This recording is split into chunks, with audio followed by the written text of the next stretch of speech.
Hey guys, and welcome to Life Group. Robbie and I are bringing you this week's material, and we're going to be talking about treasure and how Jesus taught about treasure on earth and what that means for us today as believers. So we're going to jump right in. Robbie's going to read for us Luke chapter 12 verses 15 through 21. 21? 21. This says 28. You don't read 28, you read through 21. Okay.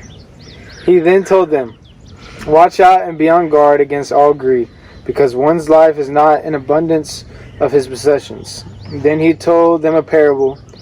A rich man's land was very productive. He thought to himself, "What should I do, since I don't have anywhere to store my crops? I will do this," he said. "I'll tear down my barns and build bigger ones, and store all my grain and my goods there. Then I'll say to myself, you have many goods stored up for many years. Take it easy. Eat, drink, and enjoy yourself."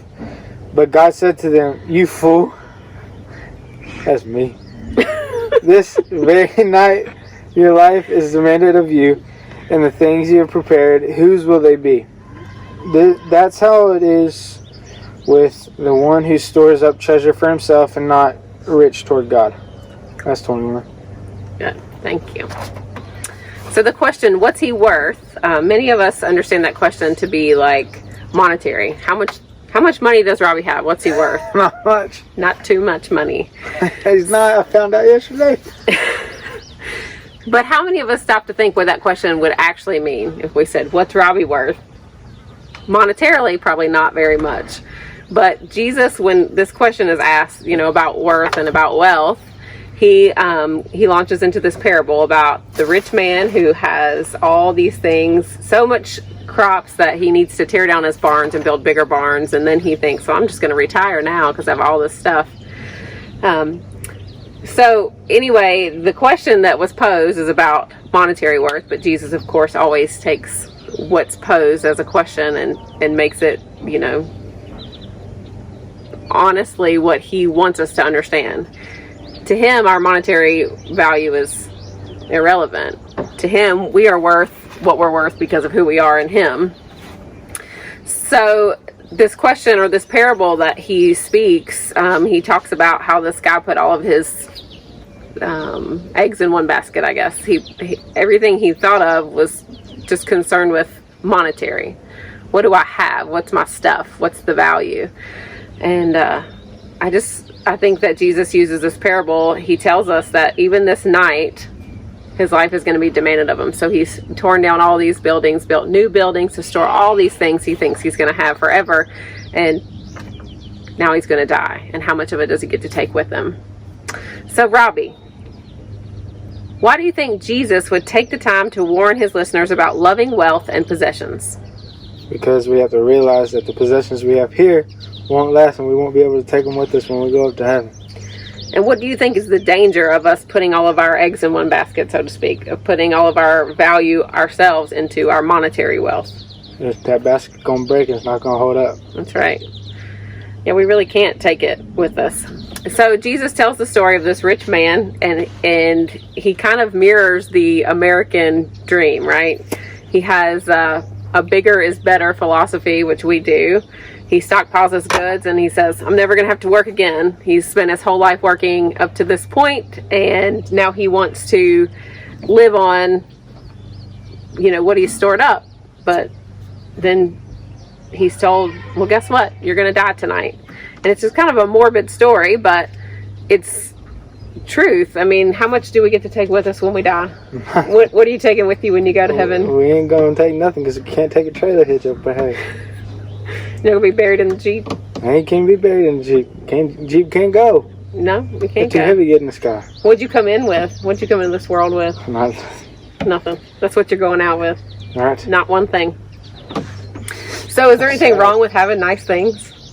No, there's not. Does the Bible say we shouldn't have nice things? It doesn't say that. No. We just can't praise them good things more than we praise the God. All right, so you remember the woman who had that box of expensive ointment, and she broke it on Jesus's feet and was, cleaning his feet before he was crucified, and she was using her hair to wipe up the oil, and that ointment was really expensive, that oil, And they kind of fussed at her for wasting such valuable things. So did Jesus fuss at her for having a valuable ointment?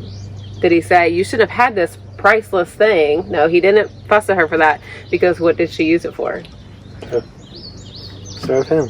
Right, she used it to glorify God. And that's the point, is what are we doing with the wealth that he has given us? So, Robbie, I want you to read this definition of stewardship. And that's really what we're studying today. Stewardship is just managing the treasure that God's given us here on earth. So give us a working definition for stewardship, okay? All right. God's intention for mankind is that we serve him as faithful stewards of his creation. We are not to invest the time, talents, and material possessions God has given us for his kingdom work, knowing that God is the true owner of all we have, and that our treasure is found not on earth but in heaven. Motivated by God's generosity to us made most clear in the gospel, we are to give God the best of what we have, regularly, sacrificially, humbly, and cheerfully, praying that God may be glorified in our stewardship of his provisions. Alright, so now we're going to move on to the second portion of the scripture, which is through 28 this time. 22 through 28. Got that? Yes. Okay. Then he said to his disciples, therefore I tell you, don't worry about your life, what you will eat, or about the body, and what you will wear. For life is more than food, and the body more than clothing. Consider the ravens, they don't sow or reap, they don't have a storeroom or a barn, yet God feeds them. Aren't you worth much more than the birds? Can any of you add one moment to his life span by worrying?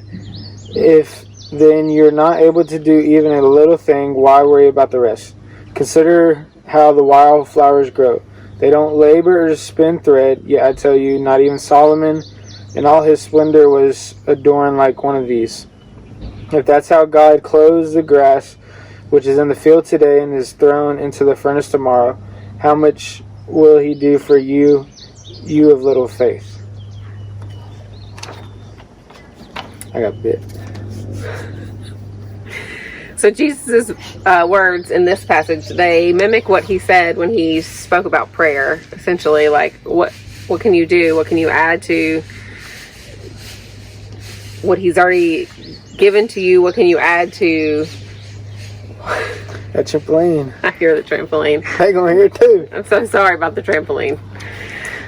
So Jesus is mimicking his teaching on prayer in this passage. And he's talking to us about worry. And he says we don't have to worry that God's going to forget us, or that God is going to, accidentally not provide for us. Like, oops, I forgot to feed Robbie this week. Let me get back to that. Or so, he just doesn't do that. We don't have to worry about it, because God is much more powerful, and he knows all the things we need before we need them. We may not think we have all the things we want, but we have all the things that we need. So would you consider this time in 2020, this great year we're having, do you think people's anxiety might be higher in this period of time? Most definitely. Most definitely. And do you think people are worried about what the rest of the year is going to look like, what their finances are going to look like, what their job situation is going to look like? Yes. So this is a really important lesson for us right now in this, terrible year we're having. We need to understand that God already knows what we need. He already knows what is coming next for us. And we can trust him to take care of it. If God is good and he's our good father, then there's no reason that we shouldn't be able to trust that he knows what's best for us and that he's going to provide for us. And so when we can be good stewards of what he gives us, that's all he asks of us, is when he, gives us those treasures and gifts and takes care of us, that we use it for his good and for his glory. So Jesus tells us that the lilies of the field don't even have to work or, make their own clothes or stress about what they're going to eat for dinner tomorrow, because God takes care of all that, right? Right. And the flowers of the field don't even have a soul, right? Do they? No. No, they don't.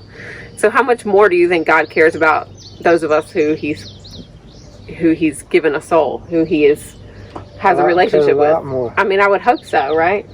Yeah. I care a lot more about the things that I make than the things that just show up, right? I feel like God as a father does the same thing. He cares about the people that he made, and he cares about the souls that he's created, and he's going to provide for all the needs that we have. So we can trust him. That should alleviate some fear, anxiety, and worry on our behalf. All right, so let's wrap up with this last portion of Luke chapter 12. This is verses 31 through 34. But seek his kingdom, and the things that will be, and these things will be provided for you. Whew. Don't be afraid, little flock, because your Father delights to give you the kingdom. Sell your possessions and give to the poor. Make money bags for yourselves that won't grow old. That's a big word. What is it? I don't know. Do you mean to see it? Yeah. Which one? An inexhaustible treasure in heaven. That. Where no thief comes near and no moth destroys. For where your treasure is, there your heart will be also. Inexhaustible. It's a good word. Inexhaustible. Yeah, put that on a calendar. It makes me exhausted trying to sound it out. Well, so this passage talks about God's provision for us. He does provide for our everyday needs, but he's also reminding us that when we worry about our treasure here, when we're concerned with where we're going to store our goods, do we need to tear down our barns and build bigger barns? We're putting all of our trust and hope and everything that we have into what we can possess. And Jesus is reminding us that eternally we have everything we need for our whole life, here on earth and beyond. He's provided all of it. He's provided everything that we need. And we don't have to worry about, are we going to get into heaven?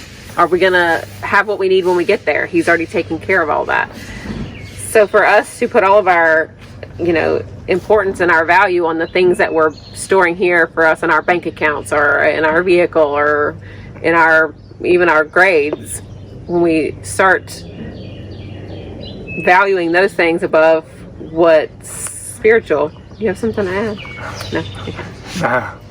When we start valuing them grades at all. You should value your grades maybe a little bit more, but not the most. When we start using those things as where our value comes from and who we think we are, and Jesus is warning us against that. He wants to give us good things. He wants us to use them for his glory. He wants us to have blessings, and he gives us those things because they're useful. They're useful for kingdom work. So when we have a God who cares more for us than just our physical needs, like he does provide food for us, he does provide the sun to heat the earth, and he provides water, and he provides shelter for us. He also provides for us spiritually, which is something we can't provide for ourselves. Why do you think, Robbie, that it's important to treasure God above our earthly treasures? What do you think is the crucial? Why do you think that's crucial? Because what we've talked on, our treasure already waiting for us. Right. And he's already provided everything we needed. So why do you think we spend so much time worrying about the earthly treasures? Why do we spend more time worrying about what's going to burn up and what's going to be left here when we die than what we have waiting for us later on? Our pride gets in the way. Yeah. Do you think we're all kind of guilty of that, spending more thought on what we're doing here on earth than what's coming next? Yeah. Yeah. All right, so Jesus wants to remind us of what's important, what's relevant, what lasts, what stays forever. And that money in the bank account, the vehicle you drive, those grades you're working real hard for, the job you're going to get one day, the spouse you're going to have, the kids you're going to have, all those things, they are important. But they all go away when we die. We don't take any of that with us. The only thing we take with us is what we've already stored up in heaven, right? All right. So how do we store up our treasures in heaven? Just living the life He wants us to live, trusting Him, because He already has a plan for us. Right. So just keep faith in that and keep getting in the Word and learning every day.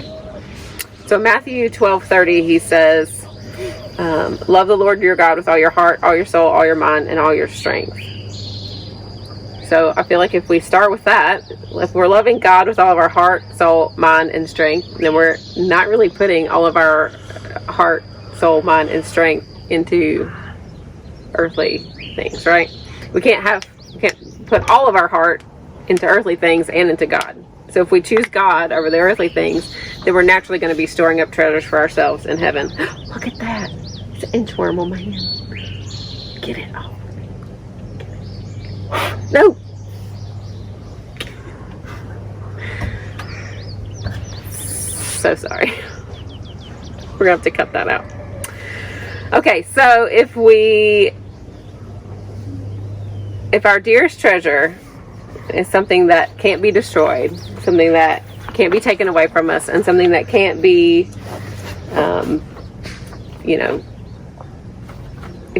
we can't mess it up. I feel like that's the thing that is kind of worrisome for everybody in this economy is can we mess it up? Can we mess up our grades so much that we won't get into the college that we want, or we won't get into the field that we want? Can we mess up our finances so badly that we won't be able to afford our home or our car or whatever as adults that we worry about?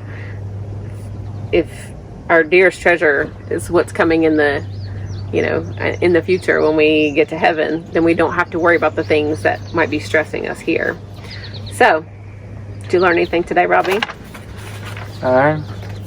Can't take a trailer hitch to heaven. Can't take the possessions you got with you. That's right. So, what should be the most important? The things we have here? No, we should be putting more of our concern on being good stewards of what God gives to us and what we can do for the kingdom. All right. Well, we thank you guys for being with us. We are looking forward to worshiping with you in the main service, and I hope you guys have a great day.